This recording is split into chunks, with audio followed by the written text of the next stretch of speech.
2020년 매일신문 신춘문예 시당선작 최선의 남쪽의 집수리. 전화로 통화하는 내내 꽃핀 산수유 가지가 지지직 거렸다. 그때 산수유 나무에는 기관을 나가는 세입자가 있다. 얼어있던 날씨에 아랫목을 찾아다니는 3월. 나비와 귀뚜라미를 놓고 망설인다. 전화로 통화하는 내내라는 것은 이제 사람이 이렇게 전화를 통화를 했다는 소리가 아니고요. 거기 봄이 왔니? 하고 계절이 겨울이 봄한테, 아니면 봄이 나 이제 꽃 피어 하고 이렇게 그 통화를 한다는 그런 뜻이에요. 그러면서 서신을 주고받는 것 같이 꽃핀 산수유. 산수유가 제일 먼저 꽃이 피거든요. 매화, 그 다음에 산수유, 광양 매실, 그 다음에 구례 산동 산수유 피고, 그러고 나서 화개 벚꽃 서울까지 가는데 남쪽에서 진해 벚꽃에서 서울 경복궁 그 벚꽃까지는 한 12일 정도 걸릴 거예요, 아마. 그래서 산수유 가지가 지지직 거렸다는 것은 봄에 꽃이 피기 위해서 지지직 거렸다 그러거든요. 그런데 그 산수유 나무가, 그때 산수유 나무에는 기관을 나가는 세입자가 있다고 그랬잖아요. 그 세입자라는 건 뭐냐면 전년도에 있던 열매가 아직 덜 따면은 산수유 열매가 맺어 있는 경우가 많아요. 말라가지고. 그게 세입자라는 것이죠. 예, 그리고 산수유는 이미 그 봄에 꽃필 그 꽃망울이 가을에 이렇게 딱 맺어 갖고 있어요. 보통은 겨울 동안에 씨름만 이렇게 쭉 서서 이렇게 있다가 봄에 쫙 피는데 이미 가을에 거의 다 있어요, 이게. 산수유꽃이. 얼어있던 날씨의 아랫목을 찾아다니는 3월. 아직까지는 약간 춥다는 말이죠. 나비와 귀뚜라미를 놓고 망설인다. 나비라는 건 뭐고 귀뚜라미는 뭘까요? 그러니까 나비라는 것은 봄에 활동하는 그 나비, 꽃이 피는 것하고, 귀뚜라미라는 것은 겨울로 들어가는 마지막 우는 것이 귀뚜라미잖아요. 그러니까 겨울이라고 아직 춥다고 아랫목으로 더 들어갈까? 아니면 바깥으로 나갈까?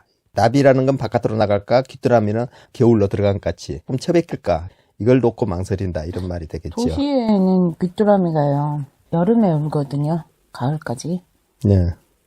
근데 여기서 귀뚜라미가 나오니까 귀뚜라미 보일러가 생각이 나고, 나비는 그래, 봄이 됐으니까 나비 연결은 되는데 귀뚜라미는 그냥 약간 가을 귀뚜라미가 시끄러워요, 원래. 그래서 귀뚜라미는 가을로 상정을 해야 되고, 나비는 봄, 처음 올라오는 봄.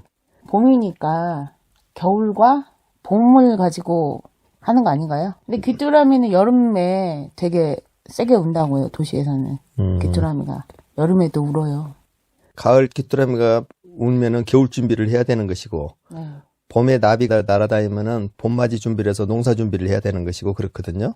그래서 귀뚜라미라는 것은 아직 겨울에 다시 따뜻한 데로 아랫목으로 들어갈 것인가, 바깥에 마당으로 마루에가 따뜻한 봄 햇빛을 갖다 즐길 것인가, 이걸 놓고 망설인다, 이런 말이 되겠습니다. 봄날의 아랫목은 두 폭의 날개가 있고, 봄날의 아랫목에 두 폭의 날개가 있다는 것은 날아가고자 한, 바깥으로 나가고자 한 날개가 있고, 가을날의 아랫목은, 여기가 나비와 귀뚜라미가 봄날하고 가을날이라는 것이 나타나잖아요. 나비는 봄날이고 귀뚜라미는 가을날. 이게 뒤에가 나오잖아요. 그래서 봄날의 아랫목과 가을날의 아랫목이라고 이렇게 할 수가 있잖아요. 두 개의 안테나와 청기가 있다. 청기라는 것은 이거 청진기, 요 듣는 거. 두 개의 안테나라는 건 뭐예요? 이거 아까 그 귀뚜라미를 이야기하고 있는 거예요. 두 개의 안테나로 갖고 찌릭찌릭하고 울고 있는 귀뚜라미를 말하고 있는 거란 말이에요.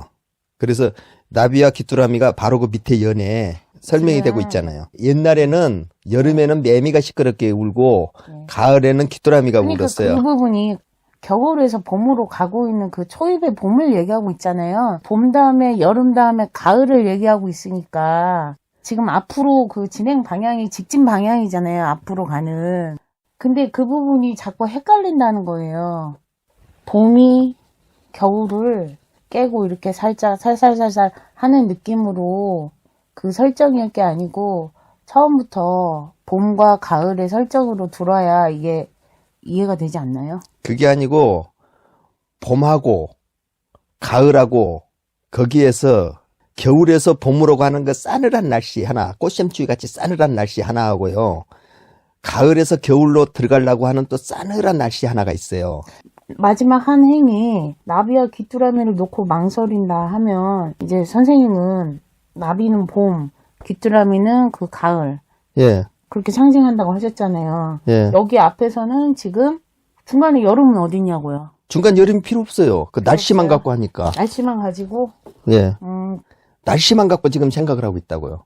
그 싸늘한 날씨에서 들어가야 될 날씨인가, 바깥으로 나와야 될 날씨인가, 이걸 갖고 고민을 한 거예요. 겨울로 살짝 들어가려는 날씨하고, 봄에서, 겨울에서 봄으로 넘어오려는 날씨하고가 똑같은 지점이 있다니까요. 그 날씨의 그 싸늘함과 따뜻함이. 그런데 이게 거꾸로 돼 있잖아요. 방 안으로 들어가려는 날씨에서는 가을에서 겨울로 가려고 하니까 방 안으로 쏙 들어오려고 그러고, 그 다음에 겨울에서 봄으로 가는 날씨는 자꾸 날씨가 뜨셔지니까 바깥으로 나가려는 날씨잖아요. 그냥 그런 것 같아요. 농촌을 별로 경험하지 못한 세대는 그럴 수밖에 없을 것 같아요. 귀뚜라미 소리도 들리고 나비도 있고. 뱀을 방 안에 까는 경우가 있어요? 도시에서? 뱀을 방 안에 까는 것은 어떠냐고. 수리업자는 나뭇가지를 들추고 물어왔지만, 나뭇가지를 들추고 물어왔다는 건 수리업자는 누구예요? 봄에 수리업자예요. 봄에 이렇게 들추고 일어나는, 나뭇가지를 들추고 일어난 것들. 방 안에서 뱀이 나와요? 방 안에 뱀을 깐다는 것은 보일러를 놓는다는 뜻이에요. 이렇게 뺑뺑 돌면서 그 뱀이 꼭 또아르트듯이. 그 얘기구나. 예. 보일러 놓는. 예, 그것같이. 그래서 봄에 그 기운이 올라오면은 보일러에서 깐 것 같이 이렇게 봄에 기운이 올라오면 수리업자는 봄을 그 만들어가는 수리업자, 봄에 공사를 하는 기운들, 그것은 나뭇가지를 들치고 물어왔단 말이야. 이게 밑에서 싹이 폭폭폭폭 올라오면서 나뭇가지를 콕콕콕콕 찌르면서 올라오잖아, 들추고요. 그래서 그렇게 쓴 것이죠. 수리업자는 나뭇가지를 들추고 물어왔지만 갈라진 한여름 꿈은 꾸고 싶지 않다고 거절했다. 갈라진 한여름 꿈은 뭘까요? 갈라진 한여름 꿈이란 것은, 한여름 꿈이란 것은 갈라진 거니까, 꿈이란 것은 한여름 같은 건 더우면 보통 낮잠을 자잖아요. 그러면 잠시 지나가는 꿈같이 이렇게 허망하단 말이에요. 그 허망한 꿈을 꾸고 싶지 않다고 거절했다. 이런 말이 되는 거예요. 이것은 갈라진 한여름 꿈은 꾸고 싶지 않다고 거절했다는 것은 그냥 허망한 꿈은 꾸고 싶지 않다고 거절했다. 지 혼자도 다 할 수 있다. 이런 말이죠. 그래서 오고 가는 말들의 시차가 있다. 그 사이 표준 온도차는 5도쯤 북상해 있다. 꽃 피고 봄이 가고 하는 것이, 우리가 이런 말 한 새에 벌써 저만큼 봄은 또 지나가고 있다는 것이죠. 더우로 북상해서요. 천둥과 번개 사이의 간극. 천둥과 번개 사이의 간극은 어때요? 번쩍하면 두두둥 하고 소리가 나니까. 봄이 오는 간극이 약간씩 지지직 거리면서 지역에 따라서 조금씩 그만큼의 간격이 있다는 것이죠. 이미 봄은 저만큼 번쩍하고 왔는데 소리가 들린 것은 조금씩 뒤늦게 오잖아요. 나의 느낌으로서는. 스며든 빗물과 곰팡이의 벽화 문짝을 7도쯤 비틀어지게 한다. 네, 정확한 언어를 해야 되잖아요, 적으로. 그래서 그런 측량의 정확함 이런 게. 예, 그 스며든 빗물과 7도쯤 비틀어지게 한다는 것은, 스며든 빗물이라는 것은 봄에 그 슬슬 모른 척하고 스며드는, 땅속으로 스며드는 빗물 아니에요? 집안에 들어있는 문짝이 좀 오래돼 가지고 곰팡이가 피는, 살짝 7도쯤 비틀어져 있어. 비틀어지게 한다 이거죠. 그 봄이라는 것이. 북상하는 꽃소식으로 견적서를 쓰고 문 열려있는 기간으로 송금을 하기로 했다. 무슨 말일까요? 더 빨리 와라 이거죠. 북상하는 꽃소식으로 견적서를 썼다는 것은 봄에 집수리도 하고 봄단장을 좀 해야 되잖아요. 그걸로 견적서를 쓰고 문 열려있는 기간으로, 문이 열려있는 기간은 뭐인가요?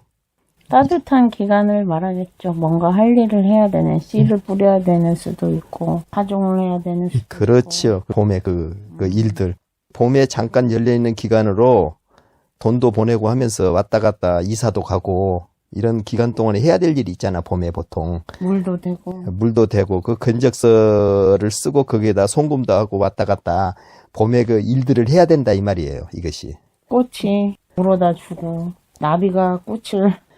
근데 견적서, 송금, 이런 것도 굉장히 축제와 연결된 단어예요. 예. 네. 꽃들의 시차가 매실 속으로 이를 악물고 든다. 중부지방의 방식으로 남쪽의 집수리를 부탁하고 보니, 이것은 남쪽의 집수리란 것은 봄 단장을 다 한 수리가 다 됐다고 부탁하고 보니 내가 들어갈 살집이 아니었다 이 말이지. 중부지방은 아직. 중부지방 방식으로 남쪽의 집수리를 부탁하고 보니 내가 들어갈 살집이 아니었다. 그건 왜 그래요? 아직은 중부지방과 남부지방은 봄의 날씨가 자연도 차이가 있는데 남쪽 지방은 다 이미 할 일을 끝냈겠죠.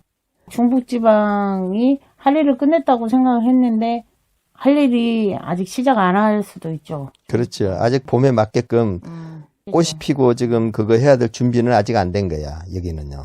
종료 버튼을 누르면서 계약이 성립되었다. 아, 봄에 서로가 성립됐습니다. 이걸로서 봄을 마치겠습니다 하고 계약이 성립됐다는 말 아니겠어요? 산수유 꽃나무가 와르르 허물어지고 있을 것이다. 이제 중부지방이나 위에 서울지방에서 이렇게 됐었을 때는 이미 산수유 꽃나무는 무너져서 남쪽은 이미 다 시들어진 봄이 돼서 다 시들어져 갈 것이다. 봄이 오는 과정을 남쪽의 집수리라 해갖고 이렇게 썼네요. 저는 괜찮은 시라고 봐요. 좋아요. 이런 시. 법률적인 아주 구체적인 그런 콕콕 집어서 써주는 말들과 이런 것들이 아주 마음에 들어요. 이 시. 그러면 이렇게 시를 쓰면 이 다음에도 아름답잖아요. 예, 언어가 상당히 정제되고 알아보기 쉽게 썼어요. 그리고 봄을 느끼는 감정이 구체적으로 살살 잘 드러나 있어요. 이런 시는 다층적으로 할 수 있나요? 그럼요. 다 할 수 있는데 직업적인 그것이 좀 들어가 있다고 느껴진 것은 보통 시인들 같은 경우는 이 봄 같은 몽상적으로 이렇게 많이 네. 끌고 와지거든요. 봄이 네. 상당히 몽상을 갖고 오는 경우가 많이 있는데 이분은 잠깐만요. 그런 몽상을 서서히 흥을 부르듯이 이렇게 해가지고 확 번지는 그런 식으로 많이 하시잖아요. 그게 바로 한국인들이 가지고 있는 이 흥의 문화거든요. 그래서 흥을 타야 그걸 타고 가는데 시가 구체적이고 알아보기 쉽고 잘 쓰여졌는데 과연 그런 흥을 타고 갈 수 있을 것인가. 잘 탔어요. 봄이 올라오는 그 과정을. 그런데 이 시가 본인의 직업하고 상당히 연관되어 있는 말들이 지금 나와서 참 재미가 있었어요. 저는. 왜 그러냐면은 그 송금도 하고 견적서도 나오고요. 계약. 예, 계약도 성립. 하고. 그래서 이게 본인은 직업하고 관계없이 그 시를 참 네. 썼다고 하지만은 옥상, 또 비틀어진 간극 이런 단어가 그렇게 많이 나오는 단어는 아니에요. 시인들이 자주 쓰는 단어가 아닌데 그래서 너무 그 감성에 치우치지도 않으면서 정확하게 법적인 잣대를 들이대면서 봄을 수리를 하고 봄이 나오는 것이 정확한 어떤 그 시계나 기계 같이 재단하듯이 이렇게 들여다볼 수 있게끔 해놨네요. 그런데 그 법을 하신 것하고 이것하고 상당히 같이 연관성이 있다. 그런데 자기 직업이 안 나왔다면은 야, 이거 참 특이하다. 이 계약과 막 이런 걸로 했냐. 견적서와 송금 막 이런 걸로 해갖고 계약 이런 것이 나와서 상당히 특이했다. 이렇게 볼 뻔 봤어요. 한 년 가는 말이 그냥 스케치 하듯이 이렇게 돼 있는 거예요. 그러니까 사건 현장이나 뭐 이슈나 이렇게 있으면은 스케치 하듯이 있지 거기 안에 화자와 시적 대상과의 거리가 푹 빠져 있다거나 일체화되어 있다거나 이런 느낌이 조금 또 아쉬운 부분이 있는 것 같아요.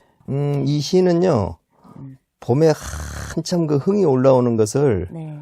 딱딱 재단을 하듯이 네. 감정을 딱딱 잘라내면서 그렇게 쓴 시 같아요. 네. 예, 그래서 봄에 그 흥을, 감정을 다 잘라내버리고, 봄에 사람이 들떠갖고 붕 떠서 살아가는 그런 감정을 다 억제시키고, 배제시켜버리고, 하나의 그 객관적인 사물을 바라보듯이 봄을 쫙 바라보는 광경이 네. 이 시를 바라보는데 상당히 저는 느낌이 좋았어요. 그러니까 드라마로 얘기하면은 약간 밋밋한 흐름의 드라마 있잖아요. 아니요. 나와 저쪽을 봄이면 모든 사람이 봄의 감정에 싹 빨려 들어가서 하는데 사물과 나를 완전히 분리를 시켜서 객관화해서 이것을 갖다가 바라보는 그런 관점을 정확하게 이 시는 견지를 하고 있거든요. 그래서 그런 부분에 시인으로서 다 빠져들고자 하는 감성이 전혀 배어나 있지 않고 객관적으로 들여다보고 있는 그 시선이 새로운 관점으로서 저는 상당히 보기가 좋았어요, 이것은.